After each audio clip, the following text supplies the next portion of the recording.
Hey, it's Hannah. Hannah Adden. It's me, live and in stereo. Get a snack, settle in, because I'm about to solve Scenario 5. In scenario 5, we have a T-chart with assets and liabilities. On the asset side, we have required reserves, which is $2,000, excess reserves, which is $0, customer loans, which is $8,000, government securities or bonds, which is $7,000, and building and fixtures for $3,000. On the liability side, we have demand deposits, which is $10,000, and owner's equity, which is $10,000. We're going to assume that this economy is in a recession, which we would use the expansionary monetary policy. In the expansionary monetary policy, we increase the money supply and we increase the bank reserves. While we're increasing those two, we decrease the required reserves, we decrease the discount rate, the federal fund rate, and the interest rate. And the opposite, the contractionary monetary policy, we would use that if we had inflation going on in the economy. So for A, based on the messenger bank's balance sheet, calculate the required reserve ratio.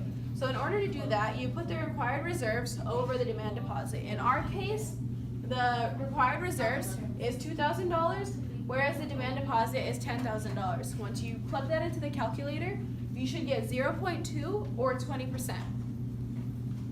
B, suppose that the Federal Reserve purchases $8,000 worth of bonds from the messenger bank. What will be the change in the dollar value of each of the following immediately after the purchase?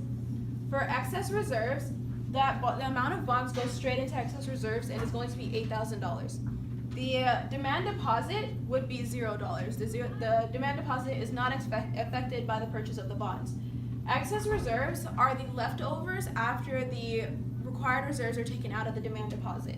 The required reserves is the amount that the Fed requires each bank to hold and not loan out.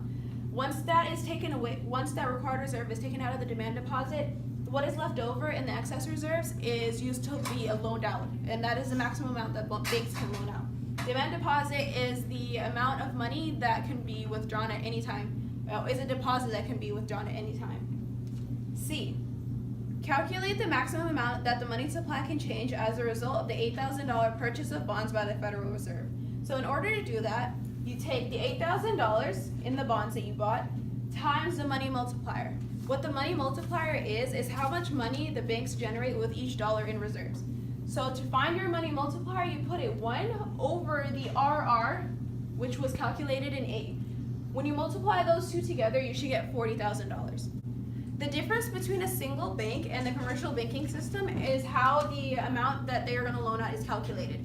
For the single bank, the amount that they can loan out is the excess reserves. But for a commercial banking system, the amount that they can loan out is calculated by multiplying the excess reserves by the money multiplier, which would be, in this case, $40,000 had it been a commercial banking system. D, when the Federal Reserve purchases bonds, what will happen to the price of bonds in the open market? So when the Fed buys bonds, which is an open market operation, as well as selling bonds, the price of bonds increase because the aggregate demand of these bonds increases in the expansionary monetary policy. E, suppose that instead of the purchase of bonds by the Federal Reserve, an individual deposits $8,000 in cash into her checking demand deposit account.